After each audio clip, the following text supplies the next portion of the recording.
Hello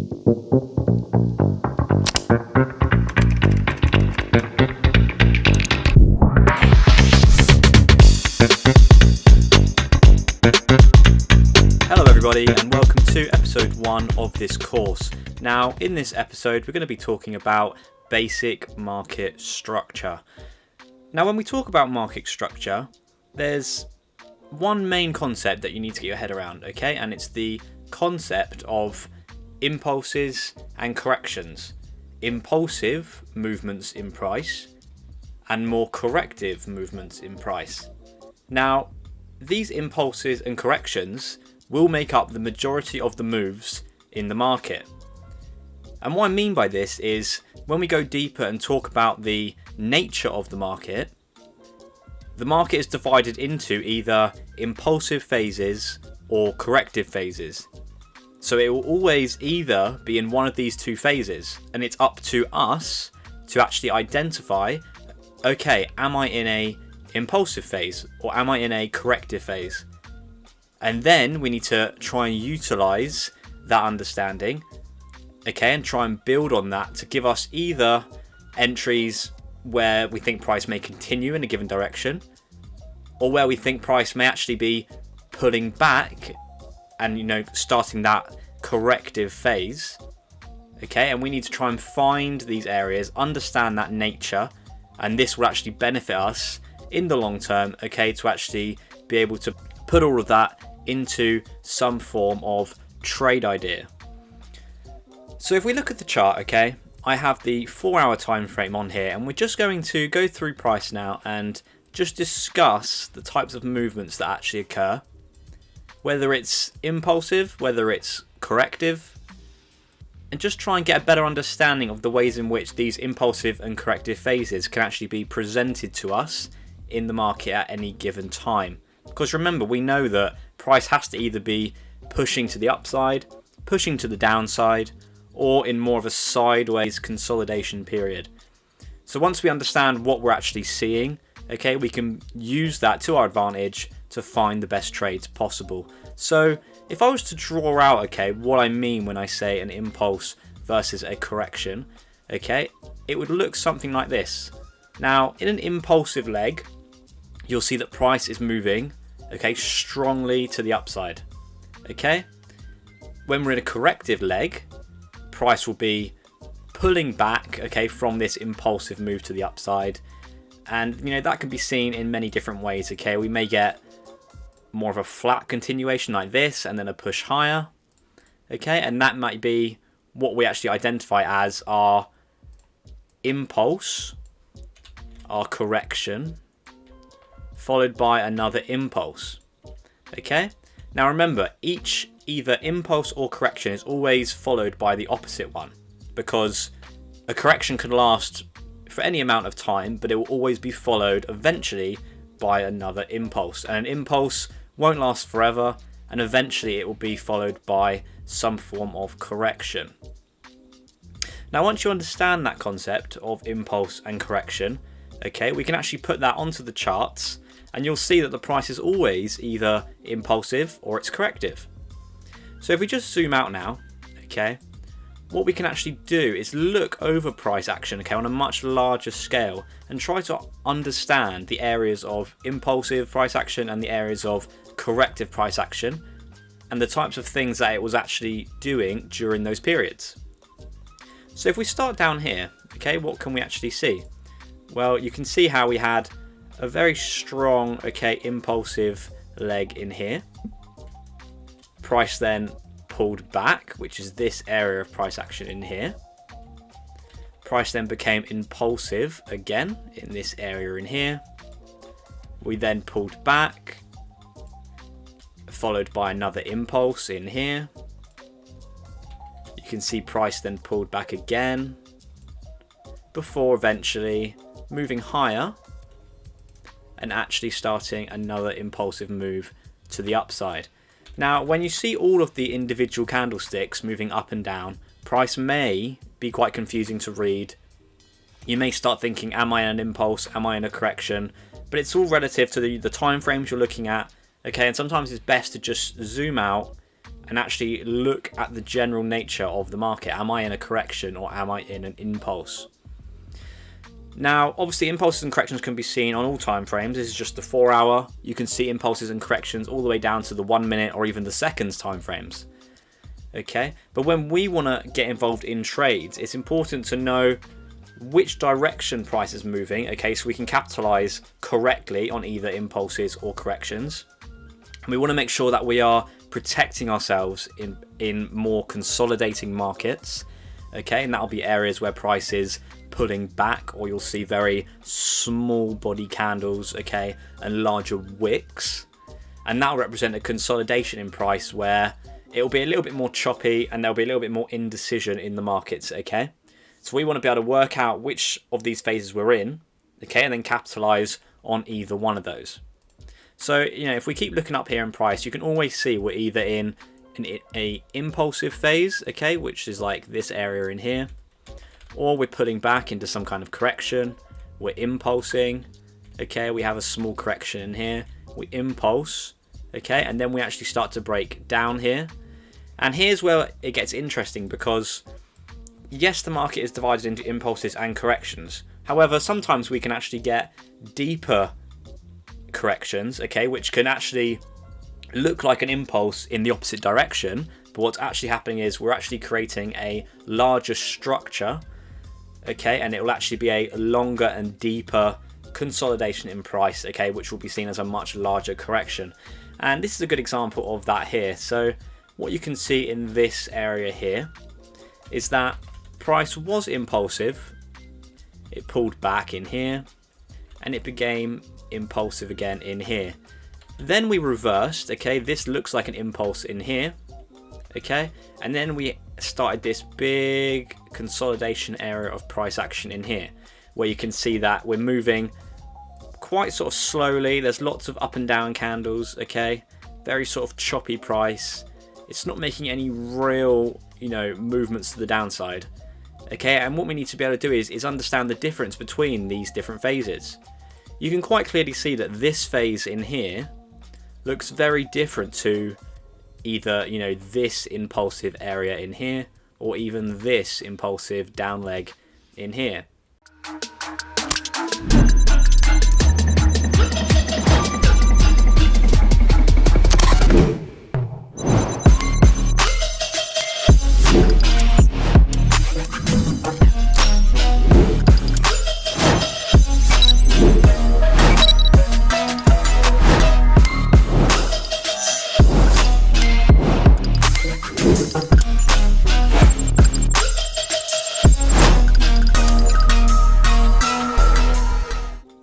So being able to understand that this is represented as corrective price action, you can actually look at this and be like, okay, so maybe if we're no longer impulsing to the downside after this push here, maybe we're actually creating a larger structure for another move up.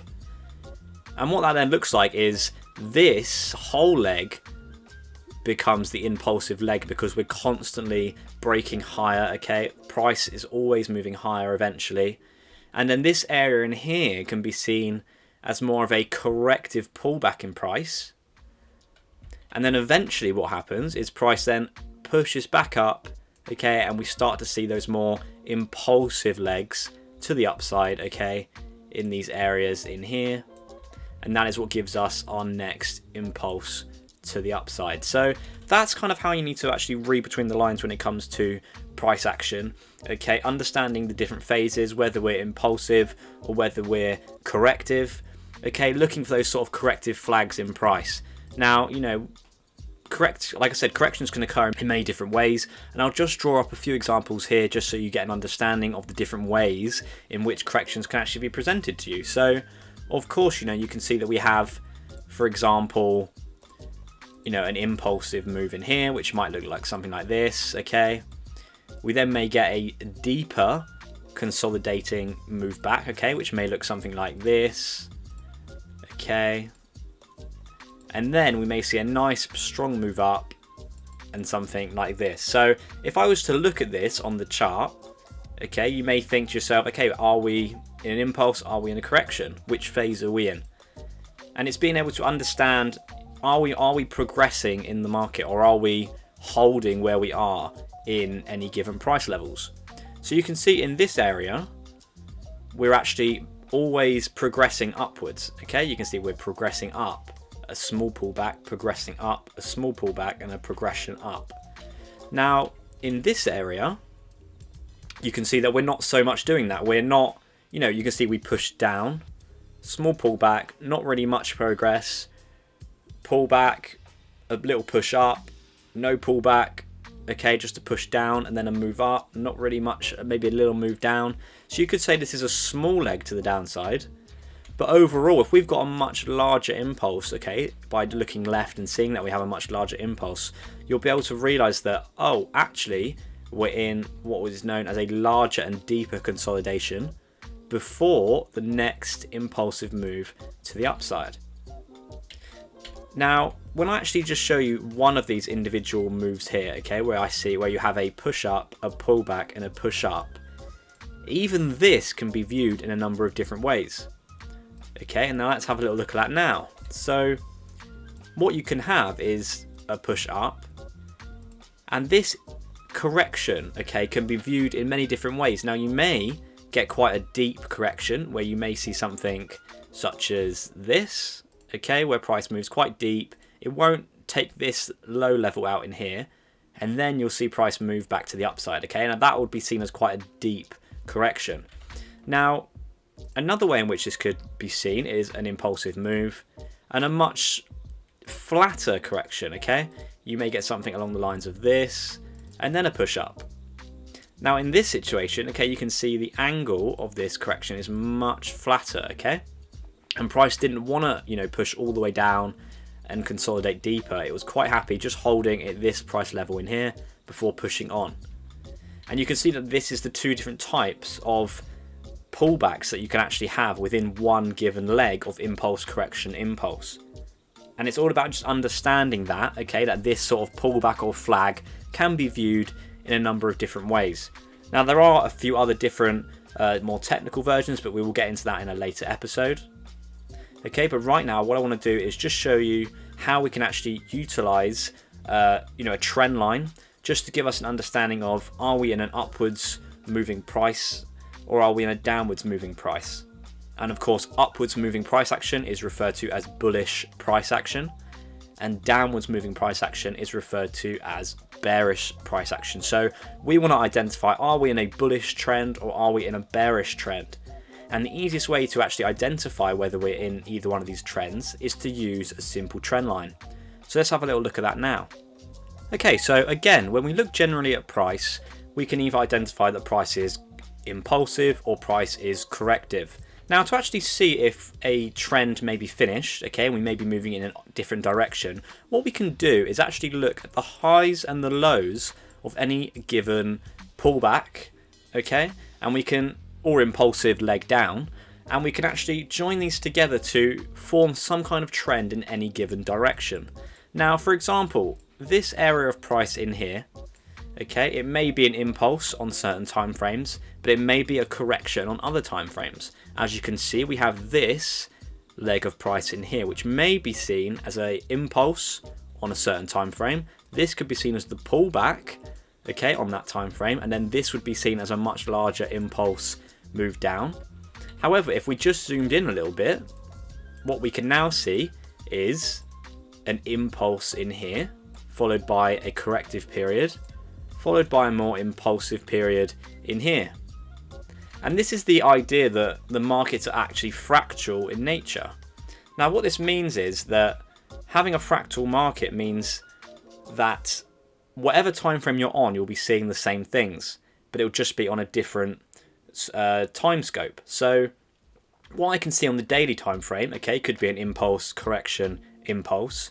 But if I then go down to say a 1 hour time frame, okay, just that one correction on the daily time frame may be a number of impulse corrections and impulses on the 1 hour time frame. So there's always multiple different trends, okay, occurring on multiple different time frames, and it's all about understanding these different time frames, okay, and focusing on the ones which you actually want to trade, and understanding that are we in a impulse or a correction on the time frame that we're actually looking at. So if I was to use a trend line, okay, and look at this area of price, what I could do is I could take my trend line tool, okay, and I could start it on the low, which is this area in here, where it's just the start of the move up. And what I could do, okay, is I could extend this out along the lows of price, okay, which is all these low points along here.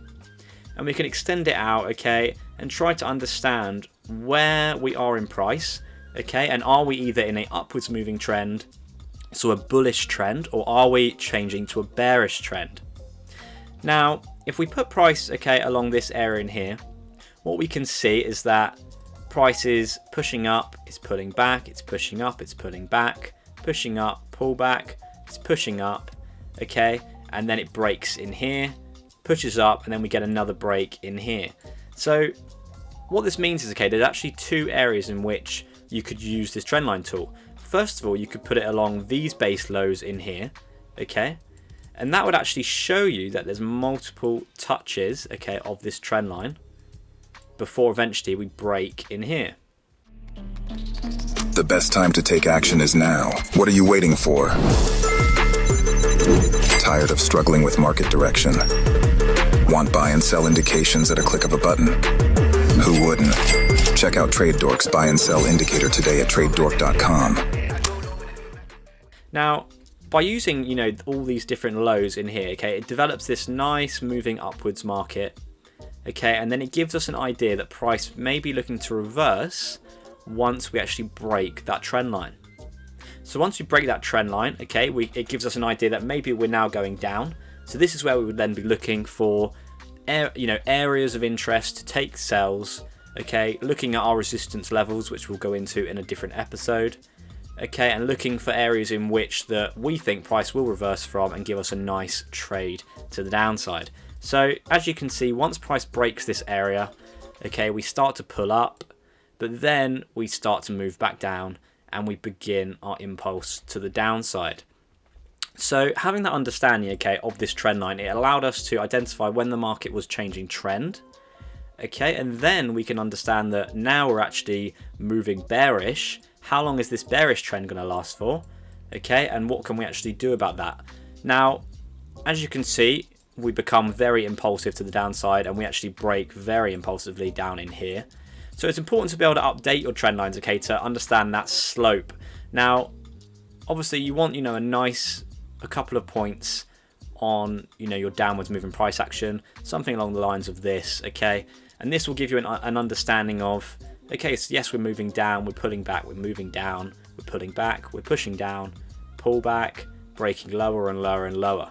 Now we keep breaking down, okay, until this area in here. Now once this happens, it's showing that maybe things are changing, okay. We start to see body closes over this line in here, okay, and this may be an indication to us that price is actually reversing trend, okay, and it's all about what happens after this break of here. So what actually happens next is we see that price pulls back, okay, but then instead of continuing and moving lower, what's actually happened is price begins to impulse to the upside. So this shows us a good area in which price then reverses again, okay, and now what we can do is start to mark in our upwards moving price action. And what you can see is that we've been very sort of bullish ever since. You know, if we use these low points in here, okay, this area in here, and we mark up all the way through here, you can see that we've actually been bullish for quite a while, okay, just generally bullish. Now you may say, well, is this not a change of trend in here? But like we said earlier, that was seen as more of a larger pullback. But once you get these kind of sharper low points in these areas in here, so this area, this area, this area, okay, this may be a good idea to actually update this line, okay, and what you could do is bring it to more recent price. So you could bring it to, say, these lows in here. So if we just remove these, okay, and now it's creating a more of a steeper angle, okay. If we just look generally at this area in here, it gives a better understanding of this area of price. Okay, and then you can see that we break this trend line and we move lower. Okay, so that would then entice us to want to mark in this trend line in here. Okay, and again you can see that we're pushing lower at this kind of angle. Okay, now you don't really want your trend lines to be too steep, so always take that into account when you're modifying them to get the best understanding of price. Okay, but again you can see we break out here. Okay, and now you can see that we're pushing up in this area in here. So now we may mark in this trend line in here. Okay, so now we've got this area of price where you can see we are, reacting off of. Okay, price breaks again, and then we start a move to the downside. So what you can actually see is that we've got multiple, bearish trends, bullish trends, okay, all within inside a much larger overall bullish market. Okay, and it's just about understanding what time frames you're actually on. Okay, and understanding that, are we in an impulsive move or are we in a corrective move, and how we can actually identify that by looking at these legs of price, plotting on these trend lines, okay, to give us an actual idea of, are we continuing to break higher or are we actually looking to break lower? And if we are breaking lower, what does that actually mean in terms of, is it entering a correction, okay, or are we showing signs of a full reversal and now we're seeing impulses and corrections in the opposite direction? So hopefully you guys took something away from this video in terms of how we can actually look at basic market structure. I'd recommend you go away and try this out for yourself. Try and get an eye for spotting impulses and corrections, and try and work out what phase of the market you think we're in on different time frames, just to get a really good understanding of this concept. So I hope you guys all enjoyed this video and took something away from it, and I'll catch you all in the next one. Be a dork.